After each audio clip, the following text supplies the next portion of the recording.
Olá, amigos e amigas. Novamente, ortopedia com o professor João Ricardo nos tumores ósseos e lesões pseudotumorais. Tudo quanto é célula gera possibilidade de neoplasia. E assim o tecido ósseo também, tanto neoplasias benignas e malignas. Mas o que chama a atenção, eu já fiz questão de prova assim, é o tipo mais frequente de neoplasia óssea. Por incrível que pareça, diferente de outros tecidos, a neoplasia óssea mais comum, na verdade, são tumores metastáticos. Então quer dizer que o osso também ele tem a possibilidade de receber metástases, assim como o fígado, pulmão, cérebro, etc. Sim, o osso também.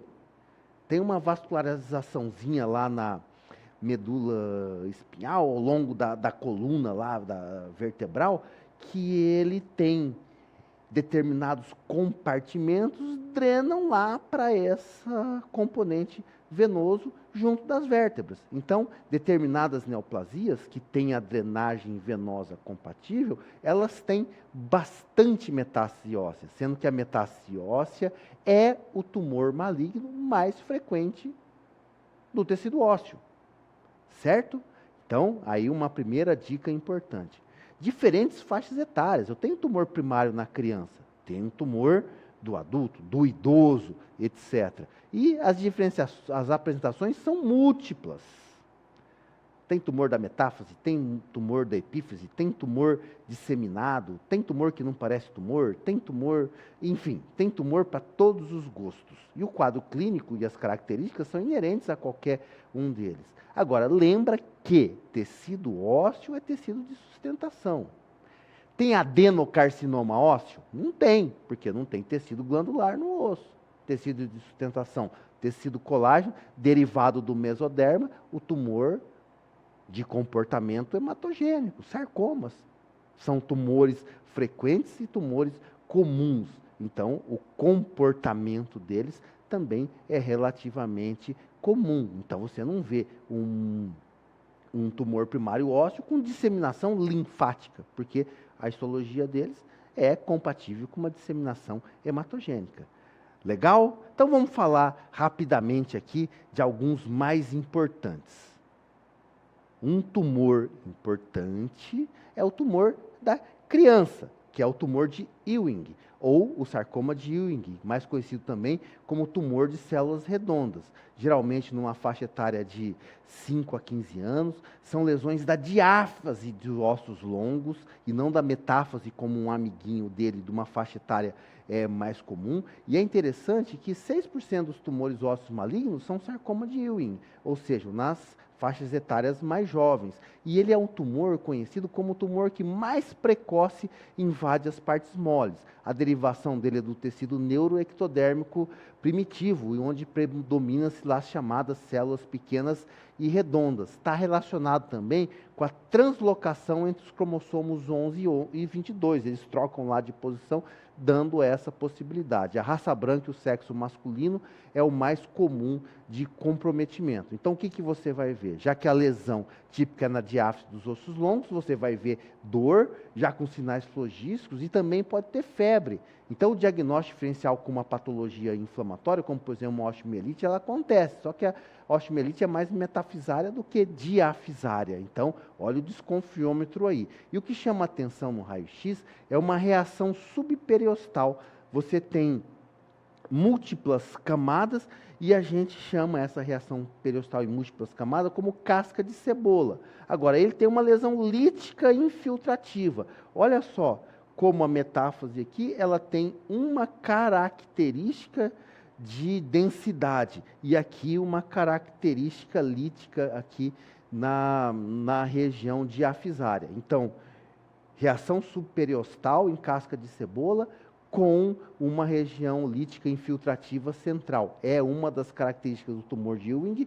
Nessa faixa etária é compatível. Pode ter em outras faixas etárias, pode ser na diáfise, não só na diáfise, em regiões mais proximais ou distais, pode, como esse caso aqui de um paciente bastante mais velho, mas isso é exceção. Normalmente o diagnóstico por imagem, a leucocitose, elevação do VHS, DHL, ele também está relacionado, como é o sarcoma de Ewing.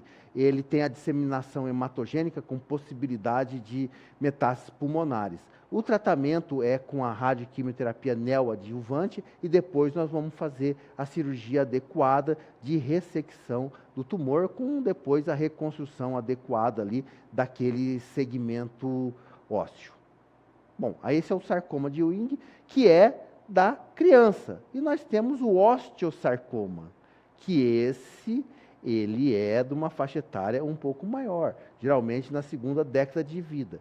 O sarcoma de Ewing, que era na diáfase, aqui eu já tenho principalmente lesões na área metafisária, principalmente no fêmur distal, como nós estamos vendo aqui, com um grande aumento do volume, na tíbia proximal e no úmero proximal. Ele é o segundo tumor maligno primário mais frequente. Então, por que segundo tumor maligno primário? Porque o tumor mais frequente de todos é o metastático.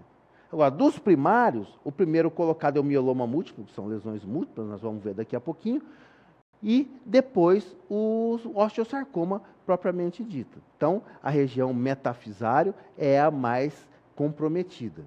O quadro clínico também tem uma dor local insidiosa e progressiva, depois o aumento de volume. O diagnóstico diferencial, mais uma vez, costomielite, principalmente porque são regiões metafisárias. Ele, devido ao aumento do turnover ósseo, ele tem a fosfatase clínica elevada e muitas vezes a gente precisa fazer a confirmação diagnóstica apenas pela biópsia óssea, para que você realmente veja que se trata de um osteosarcoma. E, radiologicamente, ele também tem algumas características. O sarcoma de Ewing tinha aquela parte lítica central na metáfase e depois aquela reação subperiostal em casca de cebola. Só que aqui no osteosarcoma, a reação periostal ela é um pouco diferente. Ela é chamada em raio de sol ou cabelo em pé. Ou seja, lembra daqueles desenhos que passavam antigamente, que a pantera cor-de-rosa ia lá secar o cabelo dela e dava um efeito contrário lá no secador, errava na chapinha e ficava tudo espetado assim? Então, essa é a característica da reação subperiostal em raio de sol ao cabelo em pé. O duro são vocês jovens saber quem que era a pantera cor-de-rosa. Era um desenho animado muito louco. Certo?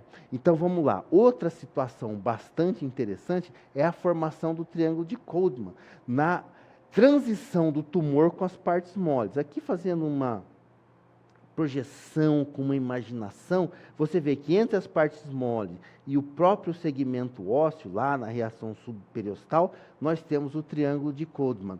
Então, muitas vezes alguém pergunta alguma coisinha sobre isso, e qual é o tumor que tem a reação subperiostal em cabelo em pé, ou raio de sol, acompanha o triângulo de Koldman, e essa de adulto jovem, mais na metástase, etc., mais nas metáfises, e levam a metástases pulmonares e tal. Então, o osteosarcoma aí é uma pedida bastante interessante.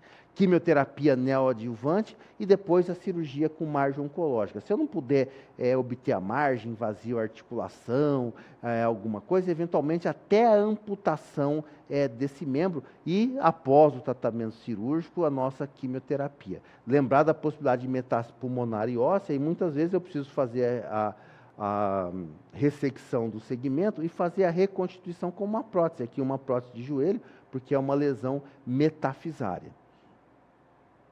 Outro tipo de lesão bastante interessante agora é um tumor já de cartilagem, que é um tumor maligno formador de cartilagem, que é o condrosarcoma. A faixa etária em 30 a 40 anos, normalmente ela está nas metáfases dos ossos longos, da mesma maneira que o osteosarcoma, aí o diagnóstico diferencial, a importância de fazer uma biópsia, e também pode estar na cintura escapular e pélvica. E é interessante que da parede torácica, como ele está aqui na cintura escapular também, ele é o tumor maligno mais comum. Então, a gente fala em partes, tumores, principalmente os sarcomas e tal, que eles estão lá nas extremidades, mas da parede torácica, o mais comum é o condrosarcoma. O crescimento é lento, progressivo, e o tratamento cirúrgico é necessário, porque ele tem uma resposta muito ruim à rádio e quimioterapia. Especula-se algumas coisas aí por causa das características normais da cartilagem. Lembra? Da cartilagem não tem reparação, cartilagem é mal vascularizada, e aquela coisa toda que a gente sempre mete o pau na cartilagem. Mieloma múltiplo. Opa! Aí nós vamos parar para entender e raciocinar, porque ele é o tumor ósseo maligno mais comum. O segundo mais comum, primário, é o osteosarcoma. Agora, primário é próprio da pessoa, não é metastático, o mieloma múltiplo é mais comum. E ele costuma ser multilocalizado. Ele faz lesões ósseas em vários locais, principalmente no esqueleto axial. Vértebra, costela, pelve, externo, dói para burro, limita muito, são pessoas mais idosas. E o que acontece? Acontece que eu tenho a proliferação, a partir lá da medula óssea, da fabricação de plasmócitos anormais. Então, essa é a característica patológica importante do mieloma múltiplo que a gente tem que levar em consideração. Isso vai fazer com que a gente tenha lesões ósseas múltiplas. E se a gente for fazer um raio-x, a gente vai ver lesões líticas aqui, uma lesão lítica craniana, até a palpação a gente vê que o paciente tem alterações ali na calota craniana. De quinta a sexta década de vida, predominando no sexo masculino. Esse paciente tem sintomas clínicos de fadiga, apatia, tem muita dor e é o que a gente chama de fraturas patológicas, porque esse osso tem lesões líticas muito importantes e ele pode se fraturar. Essas lesões líticas, elas têm essa característica, a gente não pode deixar de esquecer, esse nominho aqui, sacabocado, parece que foram lá e sacaram tecido ósseo, por isso chamado ensacabocado. E como a gente diagnostica o mieloma múltiplo? Na verdade, ele é uma lesão sistêmica. A fábrica dos plasmócitos lá estão me entregando um plasmócito inadequado. Então, eu tenho as lesões líticas em saco-abocado e, frequentemente, ela é acompanhada por sinais sistêmicos laboratoriais, como as proteínas anormais no sangue e na urina. A proteína anormal na urina é a chamada proteinúria de Benson Jones, é praticamente única, isolada no mieloma múltiplo. E se a gente for fazer uma eletroforese de proteínas lá do sangue, a gente vai ver que eu tenho um pico monoclonal da fração gama lá na minha eletroforese de proteínas. Então, o diagnóstico com a proteinúria de Benson Jones e com o pico gama monoclonal, ele fica muito mais fácil quando associado ao quadro clínico e essas lesões líticas. Então, se eu tiver dois critérios maiores, ou um critério maior e um critério menor, está feito o diagnóstico de mieloma múltiplo e eu estou autorizado aí a proceder com o tratamento. Quem são os critérios maiores? Atipia medular acima de 30%, quer dizer, fez uma punção de medula, o pico monoclonal na eletroforese de proteínas, a proteinúria de Benson Jones, claro que pode ter mieloma múltiplo sem a proteinúria de Benson Jones, eventualmente só na punção da medula que eu vou conseguir algum critério maior, ou um critério maior e um critério menor, como critérios menores, como anemia, VHS aumentado, hipercalcemia, atipia medular, normalmente de 15% a 30%. Então, aqui embaixo são os critérios menores, na verdade.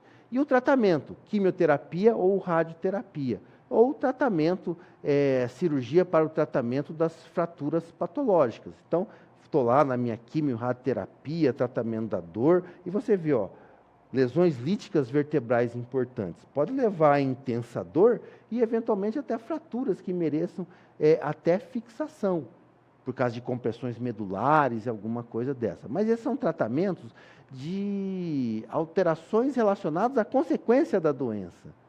Mas o tratamento da doença propriamente dita, que alterações lá dos nossos plasmócitos, a gente alcança com quimio-radioterapia, muitas vezes com resultados não muito animadores, vamos dizer assim, e esses pacientes falecem, têm muita dor.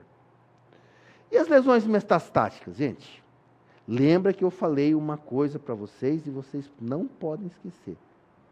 O tumor ósseo mais frequente é o tumor metastático. Tumor ósseo mais frequente é o tumor metastático. Ah, mas o tumor primário, qual que é o mais frequente? Mieloma múltiplo. E depois? O sarcoma ósseo. Legal? Então, o mais frequente são as metástases e tem uma explicação anatômica, fisiológica, para que a gente tenha lesões metastáticas. Então, é a forma mais comum de neoplasia óssea maligna e, geralmente, são derivados de alguns tumores primários, como mama, próstata, pulmão, rim, tireoide.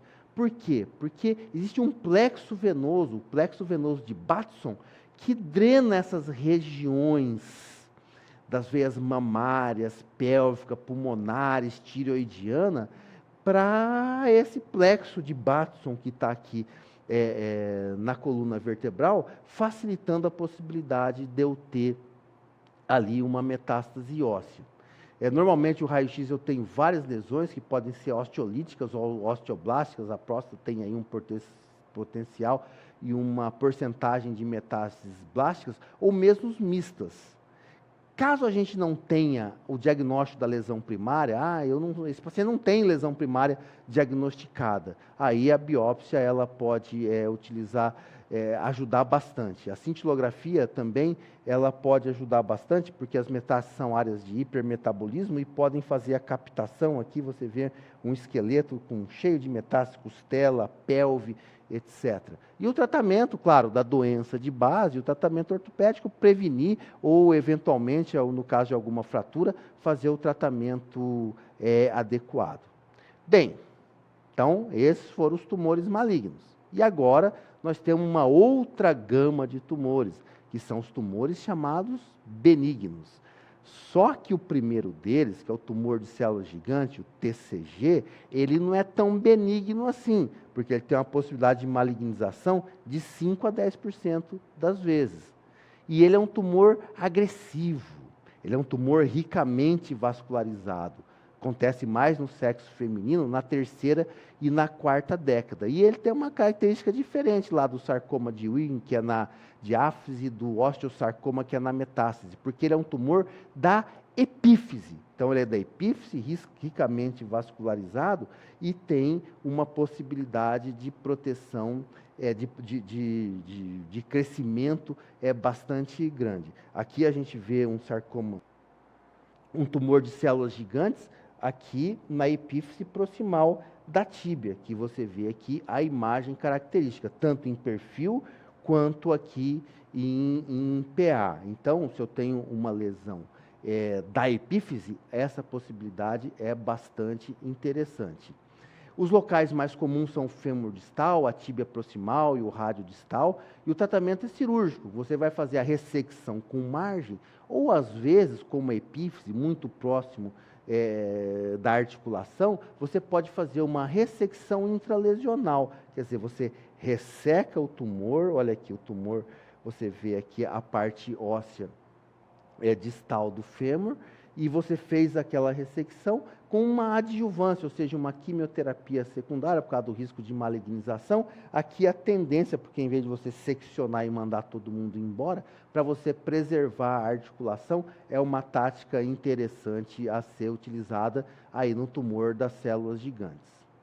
Outra neoplasia benigna é um chamado osteoma osteoide, que é um tecido ósseo maduro de crescimento lento. Ele faz uma lesão osteoblástica de pequeno tamanho, geralmente de meio centímetro, 1,5 centímetros. Aqui você vê um aumento de volume, e aqui uma lesão blástica, diferente do outro anterior das células gigantes, que era uma lesão lítica, né, que o osso estava mais rarefeito. É frequente na diáfise dos ossos longos, somente em adolescentes, em adultos. Eles têm dor persistente, e a ressecção do nicho tumoral costuma ser bastante satisfatória, bastante efetiva, já que é uma lesão benigna que não tem potencial de malignização. O problema é a dor e muitas vezes a deformidade também. Já um outro tumor também é o encondroma, que é uma situação benigna, um tumor benigno, mas um tumor formador de cartilagem. E ele é mais comum na mão.